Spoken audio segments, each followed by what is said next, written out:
Hello everyone, कैसे हैं आप सब। और आपका बहुत बहुत स्वागत है हमारे इस यूट्यूब चैनल जिसका नाम है जाबिश फिजिक्स। तो आज हम लोग क्लास 11 के चैप्टर 5 को स्टडी करने वाले हैं, जिसका इंट्रोडक्शन इसे प्रीवियसली हम लोगों ने ले लिया है अपने प्रीवियस लेक्चर्स में, जिसका लिंक आपको डिस्क्रिप्शन बॉक्स में मिल जाएगा या फिर यहाँ आई बटन पर मिल जाएगा। इससे क्लास 11 के प्रीवियस हर एक चैप्टर के लेक्चर्स का कंप्लीट प्लेलिस्ट बना है और उन सारे प्लेलिस्ट का लिंक आपको डिस्क्रिप्शन बॉक्स में मिल जाएगा, तो आप जाकर देख सकते हैं। ठीक है, इस लेक्चर में हम लोग स्टडी करने वाले हैं मोमेंटम को। यहाँ इससे प्रीवियसली हम लोगों ने क्या स्टडी किया था कि इनर्शिया क्या होता है, और इनर्शिया को समझने के बाद हम लोगों ने ये समझा था कि लॉ ऑफ इनर्शिया क्या है, न्यूटन का फर्स्ट लॉ क्या है जिसे हम लोग लॉ ऑफ इनर्शिया भी कहते हैं, इसे हम लोगों ने समझा था। तो लॉ ऑफ इनर्शिया ये था कि जब दुनिया का कोई भी ऑब्जेक्ट जिस स्टेट में है उसी स्टेट में रहना चाहता है तब तक जब तक कि उस पर कोई एक्सटर्नल फोर्स ना लगे। ये इनर्शिया था, law of inertia. Law inertia तीन टाइप का होगा, inertia of rest, inertia of motion, inertia of direction. ठीक है, तो इनर्शिया ऑफ रेस्ट ये था कि कोई भी ऑब्जेक्ट अगर रेस्ट में है तो वो रेस्ट में ही रहना चाहेगा तब तक जब तक कि उस पर कोई फोर्स ना लगे। इनर्शिया ऑफ मोशन वो है कि दुनिया का हर ऑब्जेक्ट मोशन में रहना चाहता है तब तक जब तक कि उस पर कोई फोर्स ना लगे। और इनर्शिया ऑफ डायरेक्शन ये था कि दुनिया का हर ऑब्जेक्ट स्ट्रेट लाइन पर चलना चाहता है, स्ट्रेट डायरेक्शन में चलना चाहता है तब तक जब तक कि उस पर कोई एक्सटर्नल फोर्स ना लगे। तो इसे समझने के बाद हम लोग समझेंगे न्यूटन सेकंड लॉ। तो न्यूटन सेकंड लॉ समझने से पहले एक टर्म है जिसे हम लोग समझेंगे और उसे कहते हैं मोमेंटम। ठीक है, तो मोमेंटम क्या है देखिए, सबसे पहले यहाँ पर लिख लेते हैं। जो हमारा टॉपिक है वो है मोमेंटम। मोमेंटम क्या होता है एक चीज समझिए आप यहाँ पर। ठीक है, मोमेंटम बहुत ही इजी टर्म है। ठीक है, आपको हार्ड लगता होगा लेकिन अब समझने के बाद आपको इजी लगेगा। क्या है मोमेंटम देखिए, जैसे हम एक लाइन लिखते हैं, ठीक है, तो हम यहां से एक लाइन लिख रहे हैं और उस लाइन में ये लिख रहे हैं कि object is in motion. Object किस में है? मोशन में। ये लाइन मैंने लिखा कि कोई object, an object is in motion, कोई ऑब्जेक्ट मोशन में है। ठीक है, अब दुनिया का कोई भी ऑब्जेक्ट बिना मास के नहीं होता है, तो ऑब्जेक्ट है तो उसके पास मास है, तो हम ऑब्जेक्ट को एज ए मास इंट्रोड्यूस कर सकते हैं कि ए मास इज इन मोशन। ठीक है, तो ऑब्जेक्ट को रिप्लेस कर दिया हम किससे? मास से, क्योंकि हम फिजिक्स पढ़ रहे हैं और हर चीज को कोई भी ऑब्जेक्ट है तो उसे हम एज ए मास ही, क्योंकि ऑब्जेक्ट के पास मास होता है। ठीक है, तो हम एन ऑब्जेक्ट इज इन मास, अब ऑब्जेक्ट को रिप्लेस कर दिया किससे? मास से। मास इज इन मोशन। अब यहां से फिर से ए मास, ठीक है, ए मास इज इन। अब यहां पर देखिए कि कोई भी ऑब्जेक्ट मोशन में होगा तो हम लोग ये बात जानते हैं कि चैप्टर 3 में हम लोगों ने ये पढ़ा था मोशन इन स्ट्रेट लाइन में, कि कोई भी ऑब्जेक्ट अगर मोशन में है तो उसके पास डिस्टेंस है, उसके पास डिस्प्लेसमेंट है, और डिस्टेंस और डिस्प्लेसमेंट चेंज हो रहा है टाइम के रिस्पेक्ट में। इस वजह से उसके पास स्पीड है, उसके पास वेलोसिटी। इसका मतलब यह है कि अगर कोई ऑब्जेक्ट मोशन में है मतलब कि उसके पास वेलोसिटी है, तो मोशन को हम रिप्लेस कर देंगे किससे? वेलोसिटी से। ठीक है, तो यहां पर देखिए ऑब्जेक्ट इज इन मोशन, ये सिंपल लैंग्वेज है। ऑब्जेक्ट इज इन मोशन ये एक सिंपल लैंग्वेज है, इसे हम फिजिक्स के टर्म में रिप्लेस कर रहे हैं। तो हर ऑब्जेक्ट के पास मास होता है तो ऑब्जेक्ट को मास से दिखा रहे हैं, और कोई भी ऑब्जेक्ट अगर मोशन में है तो उसके पास एक्सेलरेशन और वेलोसिटी होगी, तो उसके पास मोशन को हम किससे दिखा रहे हैं? वेलोसिटी। तो यहां पर फाइनल क्या दिख रहा है हमें? A mass is in, a mass has, is in को हम रिप्लेस कर देंगे किससे? A mass has velocity. A mass has velocity. तो इस इतने बड़े सेंटेंस को अगर हम एक शॉर्ट टर्म में लिखें तो वो क्या कहलाएगा? मोमेंटम कहलाएगा।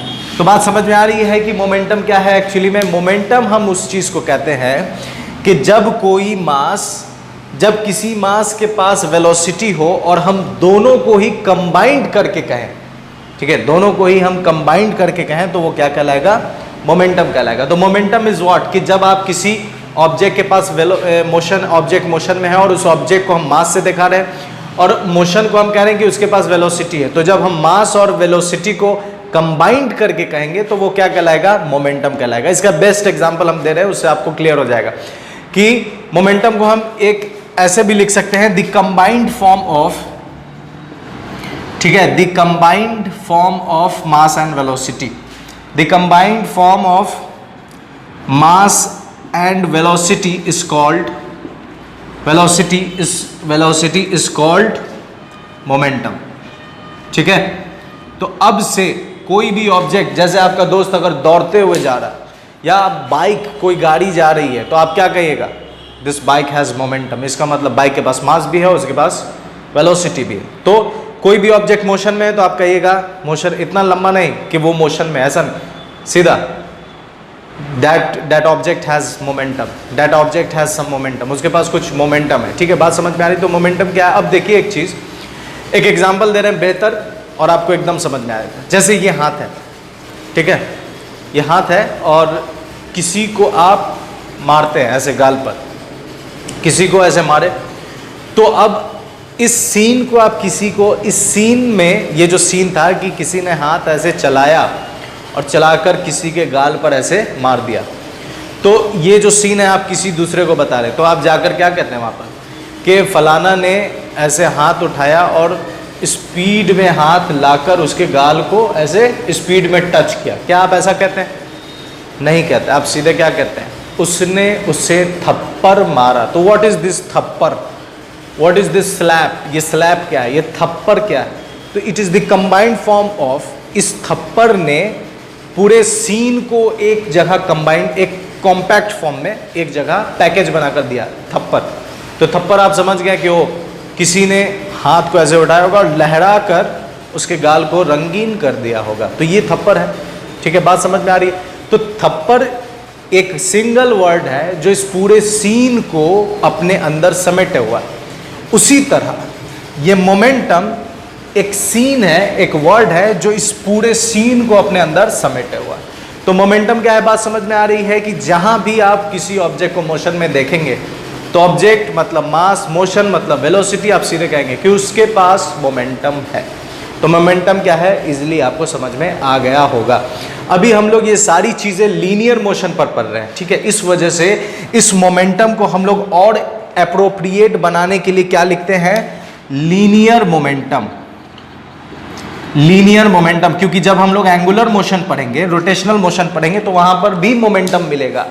ठीक है, वहां पर भी मोमेंटम मिलेगा और वहां लिखेंगे एंगुलर मोमेंटम। तो यहाँ लीनियर मोमेंटम, अभी सिर्फ मोमेंटम भी कहेंगे तो चलेगा, क्योंकि हमें पता है कि हम स्ट्रेट लाइन वाले पार्ट को डील कर रहे हैं, लेकिन लीनियर मोमेंटम कहना ज्यादा बेहतर होगा। ठीक है, अब इसके बाद देखिए मोमेंटम क्या है, बात समझ में आ गई है। अब मोमेंटम समझने के बाद इसके, ये तो हम लोगों ने इसके थ्योरी को समझा, लेकिन एग्जैक्ट नॉलेज के लिए दो चीज चाहिए होती है, थ्योरी और न्यूमेरिकल। तो न्यूमेरिकल कहाँ से मिलेगा? इसके फॉर्मूला से मिलेगा। तो मोमेंटम का फॉर्मूला क्या होता है कि ये मोमेंटम बना किस चीज से? मास और वेलोसिटी से बना है। ठीक है, मास और वेलोसिटी से क्या बना है? मोमेंटम। तो इसका जो एक और डेफिनेशन अगर हम लिखें तो मोमेंटम को हम लिख सकते हैं, it is the product of, it is the product of, it is the product of mass and velocity. ये किस किस चीज का प्रोडक्ट है? तो मास और वेलोसिटी का प्रोडक्ट है ना। इसे हम लोग क्या कहते हैं? मोमेंटम कहते हैं। ठीक है, तो momentum is equal to, momentum is equal to mass into velocity.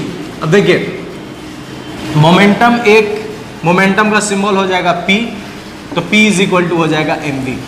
ठीक है, mass, momentum is equal to mass into velocity. इसका SI यूनिट क्या हो जाएगा? तो इट्स SI यूनिट इज, ठीक है, मास का होता है किलोग्राम और वेलोसिटी का मीटर सेकेंड इनवर्स, तो ये इसका SI यूनिट है।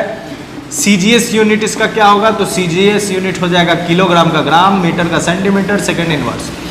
डायमेंशनल फॉर्मूला इसका लिखे अगर, तो डायमेंशनल फॉर्मूला हो जाएगा MLT। ठीक है, M1 L1 T-1, ये इसका डायमेंशनल फॉर्मूला है। एक चीज और कि it is vector quantity. Momentum कैसा क्वांटिटी है? It is vector quantity. ठीक है, क्योंकि मास को आप किसी एक पर्टिकुलर डायरेक्शन में प्रोजेक्ट करते हैं, तो पर्टिकुलर डायरेक्शन में जब प्रोजेक्शन होगा तो उस प्रोजेक्शन के बेसिस पर उसके पास जो डिस्प्लेसमेंट में जो बदलाव आएगा टाइम के रिस्पेक्ट में, वो एक डायरेक्शन कैरी करेगा अपने अंदर। इस वजह से वेलोसिटी है और इस वजह से वेलोसिटी है। इस वजह से हम क्या कर रहे हैं कि मोमेंटम कैसा क्वांटिटी है? Vector quantity.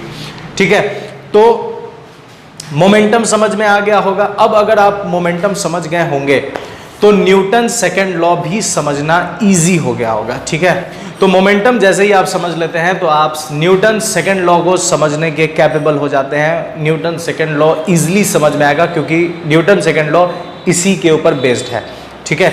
Newton second law होता क्या है, तो इसे मैं शॉर्ट इसका इंट्रो दे देता हूं और पूरे डिटेल में इसके नेक्स्ट लेक्चर में हम लोग पढ़ेंगे, जिसका लिंक आपको डिस्क्रिप्शन बॉक्स में मिल जाएगा या इसके प्लेलिस्ट में मिल जाएगा, ठीक है। न्यूटन सेकंड लॉ एक्चुअली होता यह है कि जब आप किसी ऑब्जेक्ट के ऊपर धक्का लगाते हैं, फोर्स लगाते हैं, तो वो फोर्स, अब देखिए कोई भी ऑब्जेक्ट है उसके पास मास है और उस मास को, जैसे ये मास है, इस पर आप धक्का लगा रहे हैं तो इसके पास मास है जो कि फिक्स्ड है, जो चेंज नहीं होगा। तो चेंज कौन सा क्वांटिटी होगा, ये वेलोसिटी चेंज होगा, ठीक है। तो जैसे ही आप इसके ऊपर धक्का लगाते हैं तो धक्का लगाने से मास तो चेंज हुआ नहीं, कौन चेंज हुआ, वेलोसिटी। तो वेलोसिटी में कितना बदलाव आएगा, मतलब टोटल मोमेंटम में जो बदलाव आएगा वो किस पर डिपेंड कर रहा है, इस अप्लाइड फोर्स पर डिपेंड कर रहा है। इसी को हम लोग न्यूटन सेकेंड लॉ कहते हैं, ठीक है। तो मेरे साथ बने रहने के लिए बहुत बहुत शुक्रिया। न्यूटन सेकेंड लॉ का जो डिस्कशन है या जो लेक्चर है वो आपको लिंक डिस्क्रिप्शन बॉक्स में मिल जाएगा और इससे हम लोग न्यूटन सेकेंड लॉ को कंप्लीटली अपने सेकेंड लेक्चर में डिस्कस करेंगे। शॉर्ट लेंथ का वीडियो इस वजह से हम बनाते हैं ताकि आपको देखने में आसानी हो और आप जल्दी जल्दी टॉपिक को समझ लें, ठीक है। तो मेरे साथ बने रहने के लिए बहुत बहुत शुक्रिया। अपना ख्याल रखें। गुड बाय एंड खुदा हाफिज।